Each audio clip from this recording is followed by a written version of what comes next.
Boa noite, está começando mais um Câmara Saúde. No programa de hoje nós vamos destacar o perigo das arritmias cardíacas e da morte súbita. O meu convidado desta noite é o cardiologista Edmar Lima. Edmar, boa noite, seja bem-vindo à TV Câmara. Boa noite, Ana. É um prazer estar aqui, poder trazer informações sobre a área a qual trabalho, arritmia, e é muito orgulho que eu venho participar do seu programa. Edmar, eu quero iniciar então a nossa conversa lhe perguntando primeiro o que são as arritmias cardíacas e a importância, que a população tenha um cuidado preventivo com o coração. As arritmias cardíacas são alterações elétricas dos batimentos cardíacos, quando eles saem da batida normal. Isso pode ser algumas arritmias onde fazem com que o coração bata irregular, outras vezes onde ele faça taquicardia, onde ele bate muito rápido e o paciente tem muitos sintomas, ou outras vezes também temos as arritmias onde o coração bate muito lento, que são chamadas bradicardias. Isso pode levar a cansaço, desmaios e outros sintomas. Então é importante a gente entender qual o tipo de arritmia que o paciente tem através dos seus sintomas para que a gente possa saber tratá-la. Como tu perguntou, a importância de a gente saber sobre isso, porque tem algumas arritmias que são benignas, causam intensos sintomas no paciente, se incomodam eles bastante, causam bastante estresse e sintomas nesse paciente, medo, mas de certa forma são benignas. A gente pode ter calma para tratá-las, para diagnosticá-las e para tratá-las. Mas a importância de saber sobre as arritmias que existe um grupo de arritmias que são graves e podem levar à morte súbita. E entre essas também tem outras arritmias que têm algumas consequências com bastante comorbidades, que podem levar a consequências cerebrais. Então, por isso é importante entendê-las para saber diagnosticá-las e melhor tratá-las. E quais são os principais sinais que a gente pode começar a observar em relação aos problemas do coração e que pode originar, então, uma doença mais grave, como no caso as arritmias cardíacas? Do ponto de vista, como tu diz, do coração, existem vários sintomas que são importantes. Por exemplo, o paciente que tem, ou a pessoa que tem dor no peito, uma dor súbita no peito, toda dor no peito deve ser investigada. Por mais que ela tenha a chance de ser cardíaco ou não, deve ser investigada. Claro, aquele paciente que tem mais fatores de risco, tabagista, sedentário, história familiar, hipertenso, diabético, tem mais risco cardiovascular. Então, esses pacientes têm que ser mais abordados para encontrar as doenças cardíacas deles, onde a mais comum é a cardiopatia isquêmica, que vai levar a um infarto. Essa é a mais comum. Do ponto de vista de arritmias, ao qual a gente está conversando hoje, os sintomas mais comuns são a palpitação. Tem várias maneiras que o paciente sente a palpitação. De certa maneira, ele sente que o coração bate mais rápido. Então, ele sente o batido no coração, algumas vezes pode ser no peito mesmo, ou outras vezes até no pescoço, que são sintomas de arritmia. Algumas começam súbito, do nada, e terminam do nada.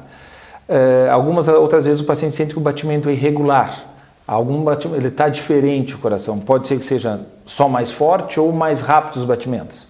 Que é isso que a gente vai ter que tentar, conforme o paciente fala, identificar a arritmia para investigá-la. Mas um outro sintoma muito comum e importante, esse que a gente tem, é o desmaio. Paciente que tem um desmaio súbito, ou seja, sem sintoma nenhum, muitas vezes ele cai, tem até um trauma por causa que ele desmaiou. Isso é um sinal que pode ser uma doença cardíaca, e essa é uma das que nós temos que investigar fortemente para prevenir que essa arritmia leve a uma morte súbita. E existe alguma outra doença que pode estar associada à arritmia cardíaca? Geralmente a arritmia está associada a uma outra doença. O que acontece? As arritmias benignas, a qual eu falei, são arritmias onde geralmente acontecem nos pacientes que não têm doença cardíaca nenhuma. São geralmente pacientes jovens, pode ser adolescentes, mulheres, 20, 30 anos, é uma faixa etária que é bem comum o tipo de arritmia, que tem uma vida normal, não tem sintoma nenhum, mas do nada sente uma palpitação. Ela inicia súbito e termina súbito. Essa geralmente é benigna, tá? Dificilmente leva à morte cardíaca, mas deve ser avaliada para tratá-lo, porque os sintomas são muito intensos, causa a sensação de batimento muito rápido do coração, que geralmente pode chegar até 180, 190 batimentos por minuto, causa bastante angústia no paciente, além de ser muito desconfortável, então merece ser tratado. Mas essa geralmente é benigna. Como tu me perguntaste, esse é relacionado com alguma outra doença. As arritmias mais graves que levam à morte súbita, que a gente está focando bastante em levar a informação, geralmente está associada a uma outra doença. A mais comum de todas é o infarto. O que acontece? O paciente tem um infarto agudo, uma dor aguda, e sente um desmaio e leva à morte súbita. Esse é o infarto agudo, leva a uma arritmia, que é um ataque cardioventricular, ele tem um desmaio e a morte súbita. Outra característica que é bem comum dos pacientes é o seguinte: o paciente ele tem um infarto, ele procura o hospital, ele trata esse infarto. Porém, aquela região do coração onde sofreu o infarto, cria-se uma cicatriz no coração. Então, desse tipo de pacientes, há alguns que têm alto risco de apresentarem uma arritmia que possa levar à morte súbita. Então, essa é uma das características de alguma doença que pode levar à arritmia, o paciente pós-infarto. Existe outra doença muito comum, que é chamada insuficiência cardíaca, onde o coração do paciente perde a força, de certa forma. E ele começa progressivamente a ter cansaços, falta de ar, por causa que ele perdeu a força do coração. Essa doença também leva a ter algumas cicatrizes no coração. E a presença de cicatriz leva a ter arritmia e alguns desses pacientes também têm o risco de morte súbita. Mais doenças pode ser, temos na nossa região aqui no sul a gente tem pouco, mas também é comum no Brasil, na América do Sul, a doença de Chagas, onde quando é adolescente, criança tem um contato tem infecção e depois de 20, 30, 40 anos aquela cicatriz estabelecida no coração leva a uma arritmia. E outra causa que a gente tem que investigar, e essa é muito difícil na nossa área, identificar esse tipo de paciente, por causa que para ele chegar até nós, para a gente conseguir investigar, são algumas doenças genéticas. São aquelas doenças estruturais cardíacas que passam de família, durante a família, e a gente tem que investigar para prevenir essa morte súbita. Edmar, e suponhamos que a pessoa está numa crise aí de ansiedade e tendo algumas palpitações ali, como identificar se realmente pode ser consequência de uma arritmia ou não, se deve ir buscar atendimento médico? Isso que tu falou é muito importante. Existe na nossa área, muitas vezes a ansiedade e a arritmia eles estão juntos. E muitas vezes o paciente que tem palpitação, o coração fica batendo mais rápido. Logo, ele vai ficar ansioso. Não tem como não ficar ansioso com o coração batendo mais rápido. Ele procura uma emergência, muitas vezes, esse paciente é taxado como ansioso, ele é mandado embora. E ele demora até ser feito o diagnóstico. Ou, muitas vezes, também, o paciente que já tem uma ansiedade, ele acaba tá ansioso, libera mais adrenalina, ele tem mais chance de ter arritmias. Então, muitas vezes, só a ansiedade pode fazer o coração só simplesmente bater mais rápido. Tudo bem? Esses, então, a gente vai tratar a ansiedade, mas mesmo assim a gente tem que levar em consideração o que o paciente está sentindo, que o paciente pode ser ansioso e ter arritmia também. Então, tem que tentar separar os dois para a gente tentar melhor entender qual é, para não deixar passar porque o paciente é ansioso, ele não tem arritmia. Ele pode ter arritmia e ser ansioso, ou a arritmia está causando ansiedade nele. É bem comum esses dois sintomas estarem juntos. E justamente para tentar orientar a população em relação às dificuldades de se identificar, né, uma arritmia cardíaca, no mês passado a gente teve uma campanha em todo o Brasil, né? E realmente é esse o papel do cardiologista, tentar orientar a população, né, para estar atento então a esses cuidados. É isso mesmo.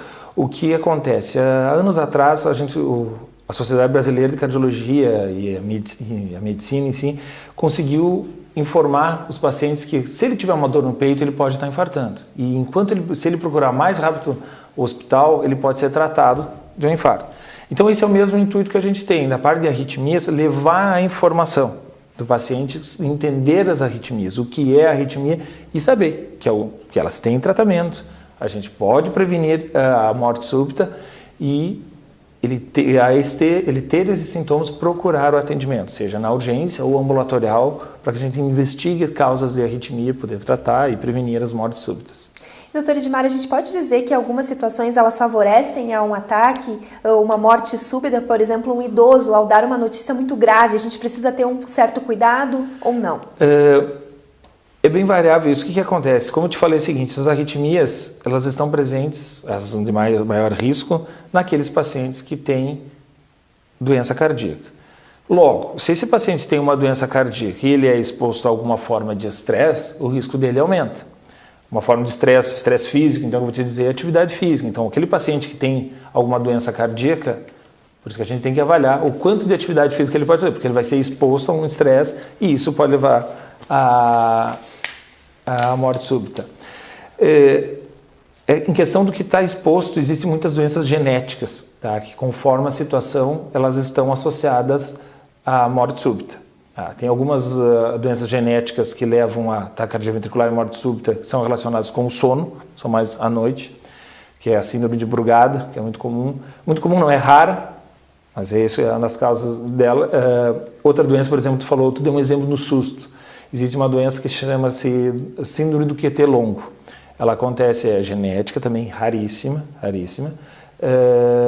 que acontece, por exemplo, alguns pacientes, crianças, são expostas à atividade física e têm uma morte súbita. Tem outros que são, ao receber uma notícia de susto ou receber alguma coisa estressante, também pode ter uma parada cardíaca. Então, é muito variável o tipo de situação que o paciente tem, se é uma doença genética, se ele tem alguma doença cardíaca ou se ele não tem nada. Se o paciente não tem nenhuma doença cardíaca, dificilmente ele vai ter uma morte súbita, uma notícia ruim ou algum estressante. Geralmente está associado a alguma doença para ter algum risco maior. Queria que o senhor reforçasse os perigos, então, dos desmaios, né, para as pessoas que realmente têm problema cardíaco. Ou seja, esse é um sinal iminente que pode ter o risco de morte súbita. É isso. O sinal a síncope pode ser um sinal iminente de uma morte súbita. Bem, essa é a frase que a gente usa. É a maioria das síncopes? Não, é a minoria. Mas se a gente conseguir identificar essa minoria dentro das síncopes, a gente vai prevenir algumas mortes súbitas. Sobre o desmaio, geralmente os desmaios benignos são aqueles assim que acontecem mais em jovens. O paciente se sente um mal-estar, tontura, náusea, ele senta ou deita e ele melhora, ou ele tem um desmaio e ao deitar ele melhora. Esse geralmente é mais benigno. Um exemplo bem comum, pessoas que ficam muito tempo em pé, expostas ao calor, assim, ficam muito tempo, começam a sentir mal-estar, tontura e desmaio e melhora. Esse geralmente é benigno, ou seja, ele sente os sintomas antes, que são chamados de pródromos, acontecem em jovens, ele não tem nenhuma doença cardíaca e se ele for fazer o eletrocardiograma dele está normal. Esse é baixo risco. A atenção maior que a gente tem nos desmaios assim são pacientes com idade mais avançada, acima de 65 anos, ou seja, com mais idade, mais risco de ter doença cardíaca. Aquele que tem um desmaio sem sentir nada, do nada, ele não sabe se simplesmente ele caiu, ele desmaiou. Isso é um sinal de atenção que a gente tem que saber ter alguma doença cardíaca prévia. Como eu falei, um exemplo antes, um infarto ou um eletrocardiograma alterado, esses são sintomas de risco. Tendo um desses, a gente já tem que ficar mais atento. E também, como o senhor mencionou rapidamente no início da nossa entrevista, as pessoas com histórico familiar. O histórico familiar é importante mesmo, porque é o seguinte, uma delas, como eu falei, algumas síndromes genéticas antes que eu te falei, existe a história de, por exemplo, na família, doença de morte súbita, ou seja, inexplicável, ninguém sabe, de pacientes jovens, 20, 30, 40 anos, ou a de crianças, ou estavam jovens fazendo atividade física e tem uma morte súbita. Essa geralmente é uma doença genética, então requer que os demais familiares, irmãos, tios, pais, mãe, façam a investigação, filhos também, a investigação para ver se não tem uma doença genética presente. São raras, mas é importante a gente avaliar.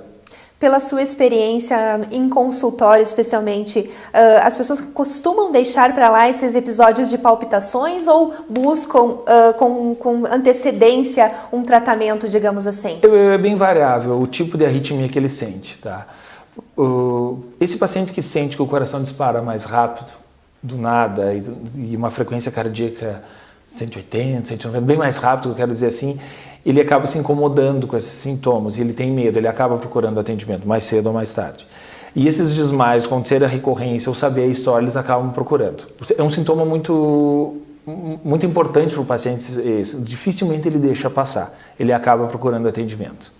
Nós mencionamos antes, no caso da emergência, que pode acontecer no médico não identificar no primeiro momento que o paciente está tendo uma arritmia cardíaca. E é bem comum isso. Isso é muito comum. Mas o que a pessoa deve fazer? Insistir ali, procurar outro local? Não, por que é muito comum? E não é erro do médico, não é erro da emergência. Porque o que acontece? É bem comum acontecer o seguinte, o paciente está em casa, ele sente a palpitação, ele sente o mal-estar. E ao chegar no hospital, a arritmia já terminou. Então ele vai ser avaliado, ele faz o eletrocardiograma e ele conversa com o médico, está tudo normal. Então ele é liberado porque está normal. E muitas vezes, isso que eu te falei, quando dá as palpitações, mistura-se muito com ansiedade. e o paciente tem até certa dificuldade até de falar o que ele sente. Então, algumas vezes é difícil a gente fazer o diagnóstico na emergência. Por causa disso, ele chega, já passou o fato, então demora para a gente fazer a investigação. É comum e bem comum isso acontecer repetidamente. Então, por isso que é uma das formas que a gente está aqui, para informar que o paciente tem a palpitação, se ele procurou um ambiente de emergência e naquele momento estava bem. Porque num ambiente de emergência é avaliado o paciente e ele é avaliado qual é o risco dele. Esse paciente tem risco de ter uma doença cardíaca, tem risco de uma arritmia, risco de uma morte súbita, logo ele vai ser internado e vai ser investigado. Quando se afasta esse risco, ele é liberado. Mas não quer dizer que ele não tenha nada, que ele não tenha arritmia. Esse paciente que sentiu a palpitação deve procurar um cardiologista ambulatorialmente para continuar a investigação. E ficar atento a episódios repetidos, ou seja, aconteceu uma vez, passou, mas dali uma semana ou duas acontece novamente, ou seja, o paciente que tem uma crise de arritmia, geralmente são várias crises, ele tem uma questão de tempo, pode ser um dia, uma semana, um mês, um ano ou dois, ele vai ter de novo. Então, se ele teve aquele sintoma, é importante que ele procure o atendimento médico, principalmente, como a gente falou, se ele tiver uma doença, diagnóstico de doença cardíaca, de morte súbita, principalmente na família. Doutora Edmar, eu peço licença então para a gente fazer um rápido intervalo e em seguida nós estamos de volta com o programa Câmara Saúde, que hoje destaca o perigo das arritmias cardíacas e da morte súbita.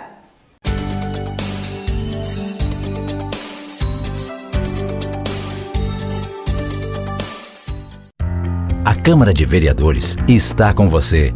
Está com a Verônica na consulta médica. Vai junto com o Cauã para a escola. Acompanhe o seu Arcério e a Dona Conceição durante o lazer. É pelo seu bem-estar que a Câmara trabalha. E é com a sua presença que vamos fazer mais pela nossa cidade. Vem participar, vem transformar, vem acontecer. Câmara de Vereadores de Passo Fundo. Transformando a vida de todos nós.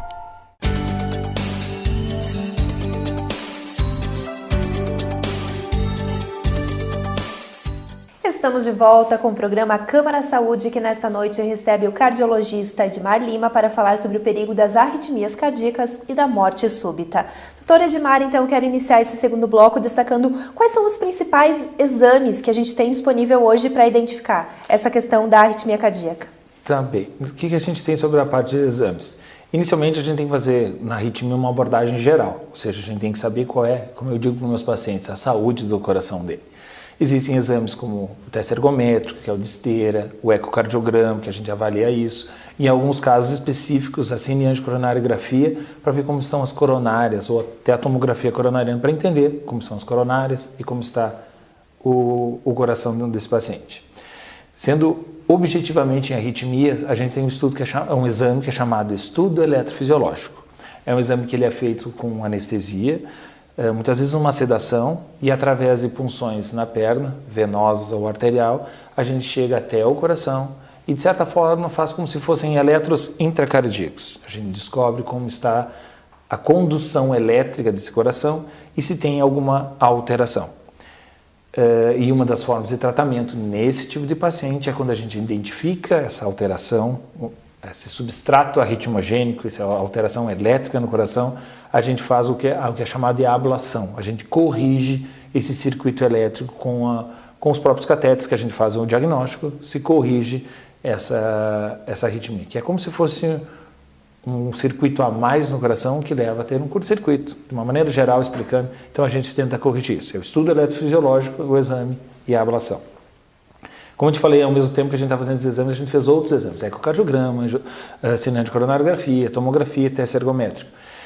Naqueles pacientes onde a gente tem mais risco, exemplo, um pós-infarto, onde ele tem arritmias e o coração perdeu sua força, onde uma fração de ejeção no ecocardiograma, como a gente fala, é menor que 35%, 30-35%, ou na insuficiência cardíaca, ou pacientes com doença genética, esse é um paciente que requer um pouco mais de cuidado. Algumas vezes a gente consegue fazer a ablação nesse paciente para corrigir a arritmia dele, mas algumas vezes esses pacientes têm que ser encaminhados para um implante de um aparelho que é chamado desfibrilador cardioimplantável. É como se fosse um marca-passo, mas ele é mais evoluído, que ele observa essa arritmia e caso esse paciente tenha uma arritmia grave, que leve a uma parada cardíaca, esse próprio aparelho dá uma cardioversão, uma desfibrilação no paciente, faz uma desfibrilação para que o paciente não tenha essa morte súbita. Então, há um seleto tipo de pacientes que requer mais cuidado e é feito esse implante desse aparelho. Doutor Edmar, nós leigos, como que a gente deve agir, então, no caso de alguém estar sofrendo uma parada cardíaca?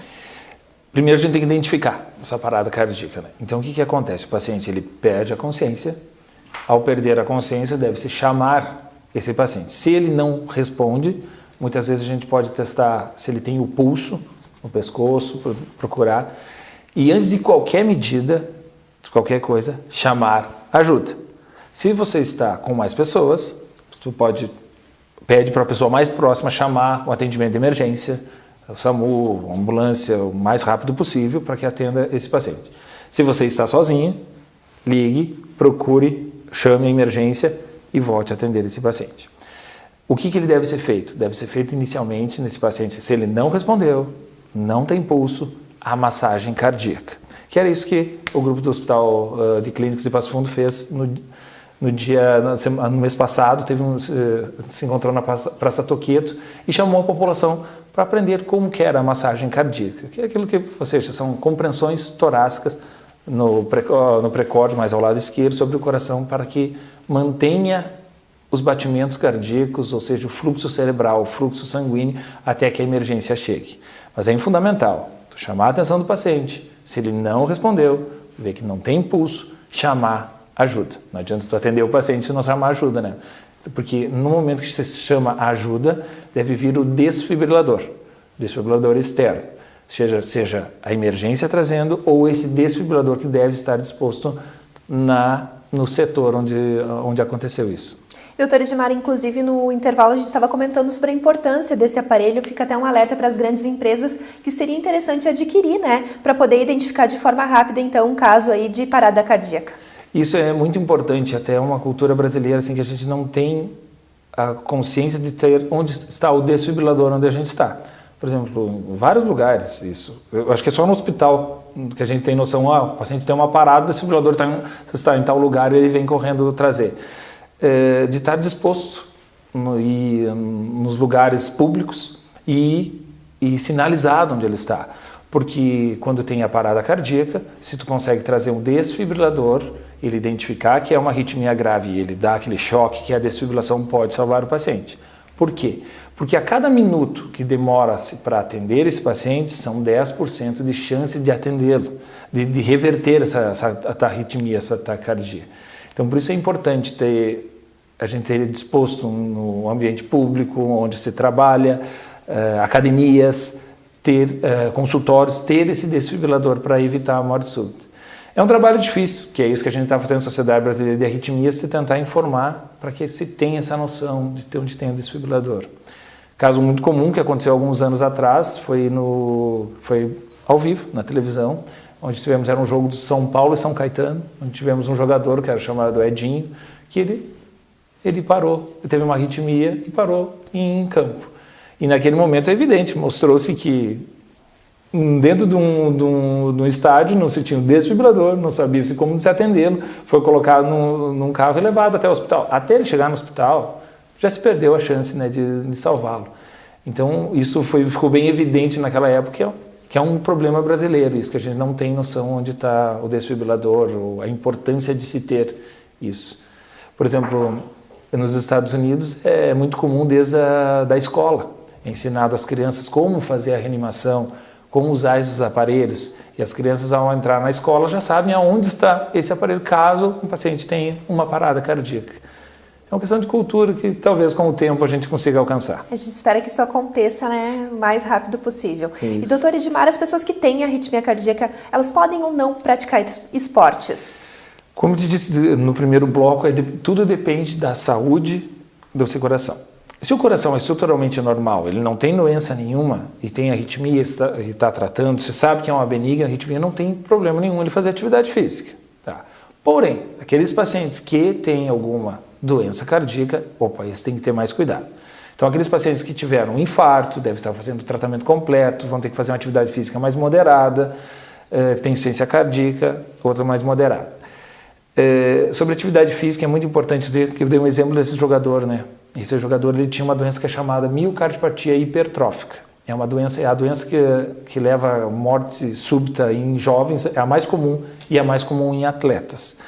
e é comum, então é familiar e ela deve ser identificada. Esse paciente que tiver essa doença, miocardiopatia hipertrófica, não pode fazer atividade física. Não pode fazer atividade física competitiva ou de grande intensidade, só se for leve, porque ao fazer atividade física pode induzir arritmia e levar a uma parada cardíaca. Por isso que realmente quem pratica esporte precisa ter um acompanhamento médico, com certeza. Com certeza. E até existe outro momento também que a gente tem que ter uma atenção, além desses pacientes que têm a doença, a gente tem que identificar se ele tem doença ou não para poder fazer atividade física.